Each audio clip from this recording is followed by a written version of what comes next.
Hi everyone, welcome back to Katarina's Garage. My name is Katarina Lloyd, and today, well, we're going to be checking out my 81 Mustang and seeing actually how she starts now because of something that was changed. But first, I got to do a little bit of work to the car, which I'll show you guys exactly what that entails right away here. I just got to get into the car, and then, yeah, we shall be right back. So, you might be wondering what I'm doing with a bunch of hose here. And it's because I couldn't buy the right, I couldn't buy it by the foot. I just had to buy the whole thing from Canadian Tire, but it was only 20 bucks for all of this, so it's really not a bad price. But I also have a cool little tool. You can get these out at almost any parts store. They're literally just a, it's a hose cutting tool. It actually works really good. I do use these. Because you get straighter cuts as opposed to, and you don't need a flat surface to cut it on, stuff like that. It's really quite convenient. But, so, something that I had no idea was a problem with this engine is, so under the hood here, I actually had a vacuum leak. Specifically two, and that's one of the things that hose is going to fix. So, the first vacuum leak was actually back here, which right here is a heat riser for the choke. And you might be thinking, well, why is that the way it is? Why would that cause a vacuum leak? Well, it turns out that because this carburetor came off of, I think it was a 67 or 68 Ford, they didn't have an electric choke like what's on this one. So, Roy actually adapted the electric choke to this carburetor to see if it would work, and it actually does work really well with that electric choke. But the problem was, we never capped that off.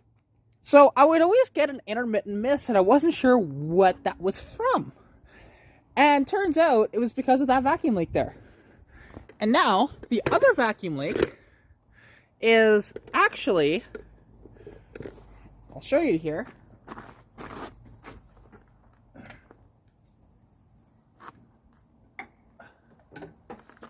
Is this hose here. Now, in particular, you can see a little bit of split and how it's swelled out a bit.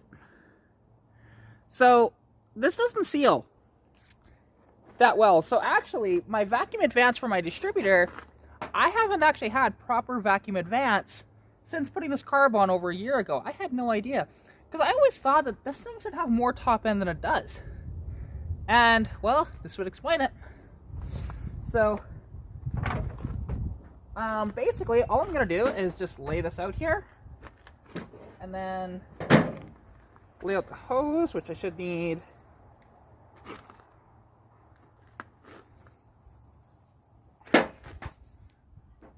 right there. So, and really easy to use this, honestly. You just squeeze it a little bit to get this off. Do that. You see the little knife in there? And you just put it in, and just like that. Honestly, these things are fantastic. And then, so that you don't have an exposed blade, you just do that, and boom, it will not come apart. And now, it's just as simple as putting it on down there. Oh yeah, that's nice and tight. That feels way better. And then, right around to right back here in the back of the carburetor. Just trying to find that stupid thing. There it is. I'll see. Yeah, that's not... Okay, I'll need to get a hose clamp on that. Give me one moment here. Alright, so I'm back actually. My buddy Lance drove by, and he suggested, or actually he just whipped this up really quick, so I cut the hose, obviously. You saw that on camera. But he had a little smaller diameter hose and this little adapter here. And so now, this is nicely fitting. And I'll show you exactly what I mean in a moment. So, on the back of this carburetor here, there's a little nipple. It's actually on this side. But, actually, I kind of want to put that underneath that. There we go. So it's not pulling. And, bam. Oh yeah. That should be a lot better, actually. So now we're going to see, because as well, like something that Lance did, because he just took one quick look at this thing, and like I showed him it running the other night. And he just did a couple of adjustments to it, and we shall see what kind of a difference this is going to make, because now it shouldn't have any vacuum leaks whatsoever. So, as well, because before I was having an issue with it revving to 3,000 RPM when I first started, and that was because of this little screw right here was actually all the way tightened in, so now it's backed out a ways. And I probably will have to adjust it, because basically you want it right around 2,200 RPM, give or take, for your cold idle. And basically what that is, so with carburetors, they have this feature, or at least most do, called the cold idle feature, and where when you first start it, it'll rev it a little higher than what your normal sort of RPMs will be, and that actually makes a big difference with it warming up quicker. So that's the whole reason why that actually exists. But it was just way too much, because I had to actually kick it down right away, because it was at 3,000 RPM. It's like, it's way too high. Like 2,200 is about where you want it. So we shall see where this one's at.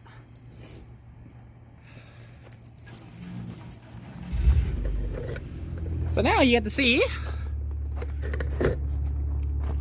this thing getting started.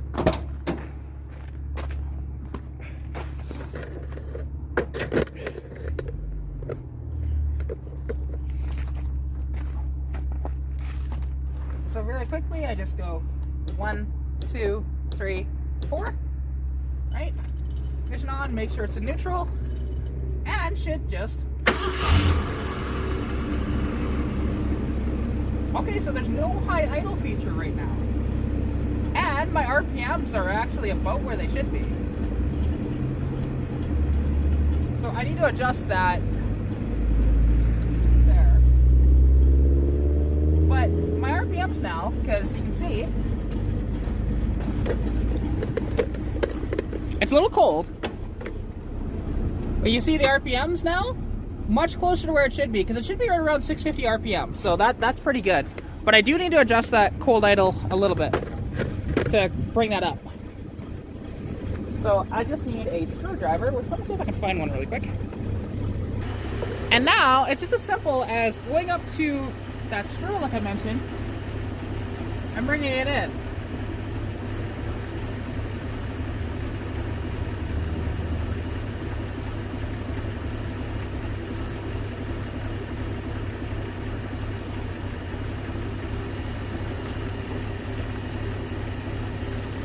Let's just see where my idle's at.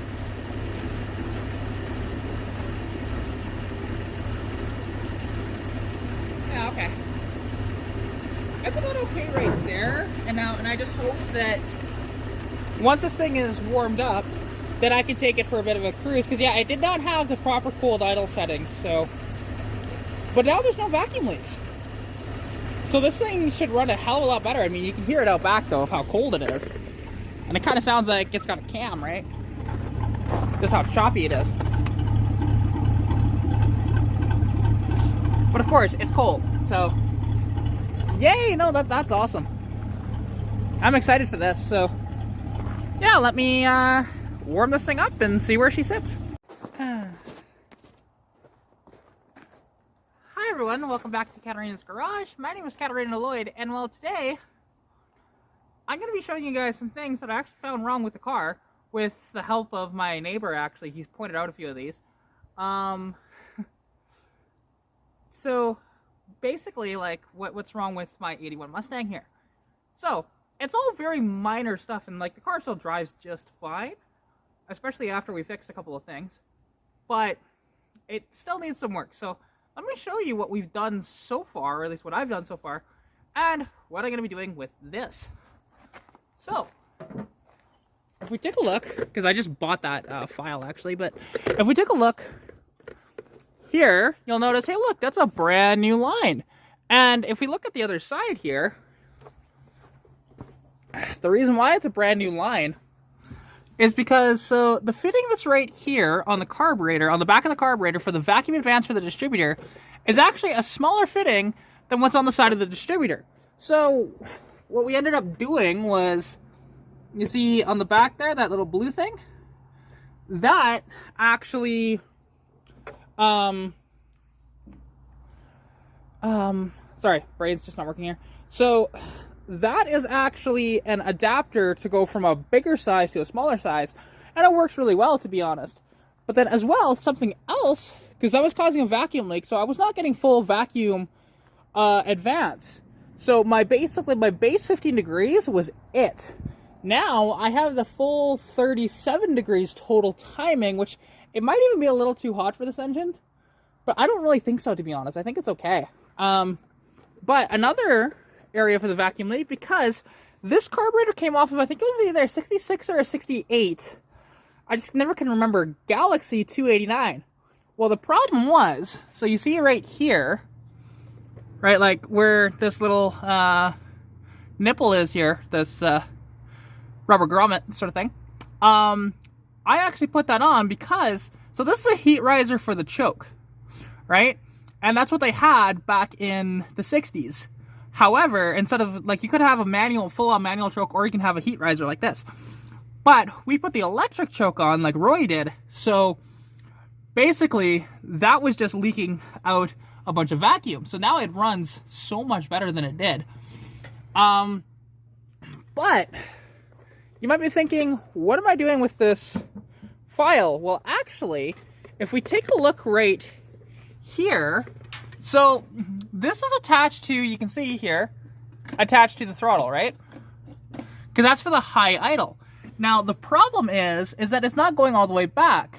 It's actually hitting this. So I'm not able to get my idle down to where I want it to be, because I'd like this to be right around 650 RPM.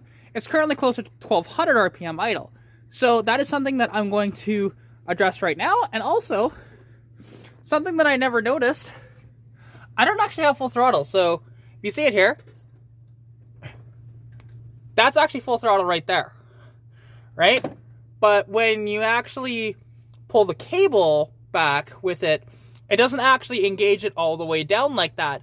It only engages it to about here, right? So I've got maybe an 80% throttle instead of a full 100. So that is something that will be not tackled today, because this whole mount will have to be, well, I might be able to just spin this mount and hopefully get it better than what it currently is. But yeah, for now, I'll just leave that and I'll get the idle to where it needs to be. So yeah, let's go ahead and tackle that. But I'm going to tackle that off camera. Or actually, I'll do this.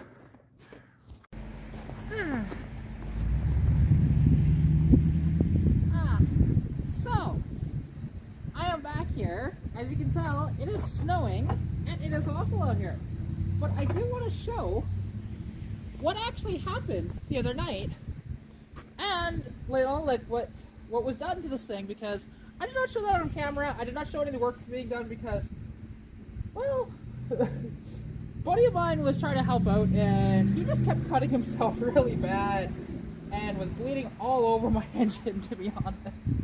So that was not on camera, but yeah, my buddy Lance. But anyways, so what he did, because I did not have full throttle, right?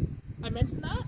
And so he built a little new throttle bracket, which I will remove the air filter so you can see it. And what's nice now, because I've got full throttle now. Oh,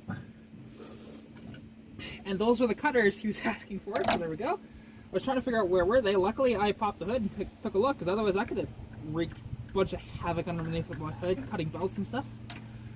But so we take a look, you can see this trick new bracket that he built, which actually is quite cool, because it's now not going to move. And, you know, it's actually close to straight, although that should probably be bent back up, but that's fine. Oh wait, no, that's right, he had to do that because of, it may not have actually worked otherwise, because there's not a lot of actual throttle cable here. If it was just a little longer, it would be okay, but now, I mean, you know, I can pull it all the way down and you can see that it should, you know, do that. Let's just see actually with that. So, have it right here.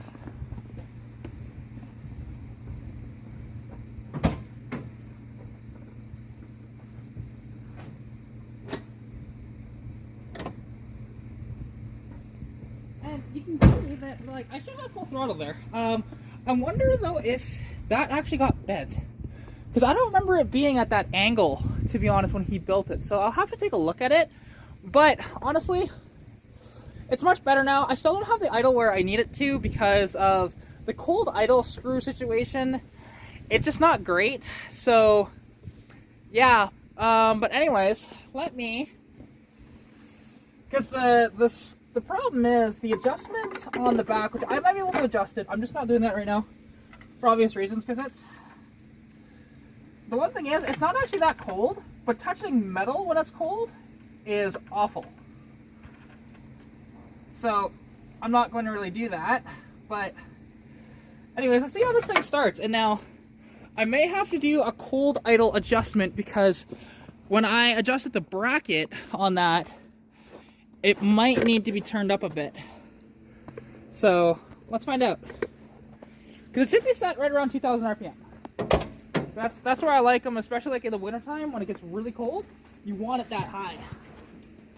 But anyway, so there's been 2 done, so I usually do 4 total. So then...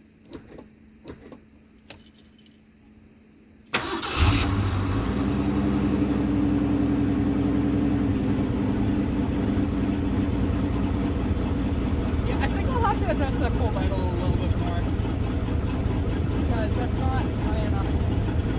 So, let me do that now and I'll show you guys how to do that. On these one drum parts, I guess we can find a flathead screwdriver, which I have here. Somewhere in here.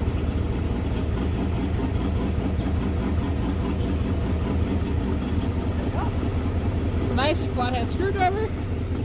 Right, you go under the hood to the carburetor. And on the back of the carb,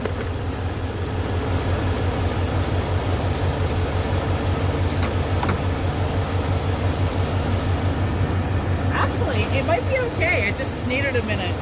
Let's see afterwards. Actually, no, it's okay. It's about 1,800 RPM, which works. But there is a screw on the back that I was going to adjust, but I don't need to. So, yeah, I mean, honestly, like, now, because again, I have full throttle again, or at least I should. I just need to double check on that. Reviewing the footage and stuff like that, because I did have full throttle last night when it was fixed. But, yeah, we'll see, because it looks like that bracket bent, because I don't believe it was bent before, so it might need some reinforcement, to be honest. But, anyway, so, yeah, that's all the parts are. You know, fixing vacuum leaks and doing all that stuff. And now it's snowing because it's February, you know, it snows in February. It's been nice for the past week or so with no snow falling, but this is actually a decent accumulation of snow. Like, not a ton, but it's enough, right? So, it's one of those deals. Alright, so I'll end it like this video because there is some stuff that I didn't record. Because that happened a little later in front of Lance's house there down the block. But so, and also some stuff around town. I just didn't feel like filming as much. But basically, so I was able to actually get that idle down. Because I did not mention that in the video, like, properly. Because you noticed that, like, it was kind of bouncing around, whatever. I was able to get it down properly, but there's a problem. And I think I know what the problem is after talking with one of my friends about it. Because we've tackled everything, right? We've got rid of the vacuum leaks. We have played with the timing and actually advanced it by 2 degrees, right? We honestly just checked for other vacuum leaks and everything else, you know? Still, nothing is really working to get that idle down. Because, like, I can get it down, but it hates it bad. Like, it will want to stall on you, actually, because it surges when the RPM's too low. At about where it's set now, which is about 1,100 RPM, it's fine. So, but I think I know what the answer is. Because talking with a friend of mine, Brian, he actually suggested it's within the distributor itself. And not necessarily with the gears in the distributor being stripped or anything like that. No, it's nothing like that. And the cam, I don't believe, is wore either, you know. Because it's definitely not that. Because it still has plenty of power. Even though, like, yeah, the cam is still the original cam from 1991, but that's regardless of the point. It's just, it hasn't had that hard of a life, that cam, so it should be pretty okay. However, the problem is, so every distributor will have these springs in them for the timing, the advanced timing, right? And what might be the problem, because again, my buddy Brian had almost the exact same issue, and he was just thinking about it, and we were talking, and he mentioned it to me, is those springs are not the correct weights. They need to be heavier for the manuals. And that might be a thing. And usually, like, because I hear about guys getting their distributors recurved, but I'm not going to be doing that. I'll just see about, because first off, I want to eliminate that it's the carburetor, that it's not the carburetor that's the problem. So, and hopefully about a couple of weeks, I might be swapping that Motorcraft 2100 carb for a Holley 2-barrel that happens to be 500 CFM. So I'll actually gain about 175 CFM. And also, even though like the Venturi effect of going from from a 2-barrel to a 1-barrel intake, it's not going to utilize it as effectively as, you know, say actually having it mounted to the intake. But I would have to get them intake machined, which I do want to do, but that'll be in time. So that's going to be the next steps with the car. And then once we actually have nice enough weather, what's going to happen down the road is actually, well, there might be cosmetics too. Because like there's that bumper cover, and I want to put fog lights in the car, and I want to put a stereo in the car too. Which all of that costs me no money because I have all of that stuff and it's free. The only thing that will cost me money is fixing that bumper cover. So it's a bumper extension for the early GTs, but that's not the point. So anyways, that's where I'm at. I still have that higher idle, but it still runs and drives just fine. It drives a hell of a lot better than it did before, because it now has increased initial timing, and it also has no more vacuum leaks. So, you know, and I can go full throttle too. Properly. I wasn't able to get full throttle the entire time before. So, yeah, I am very, very excited to show you guys what's next, and, you know, I'll keep driving the car as is for now, and then, you know, and hopefully that, you know, we can fix some stuff. So, anyways, hope you guys did enjoy this video. If you did, no, please like it. Comment anything you want to see down below. Subscribe to the channel if you haven't already. And as well, if you want to contact me, you can at Katarinas.garage on Instagram or Katarinas Garage on Facebook. As well, follow me on TikTok at Katarinas.garage as well. So, hope you're staying safe during COVID-19. Good luck with whatever you're working on, and I'll catch you in the next video. Bye! Be good!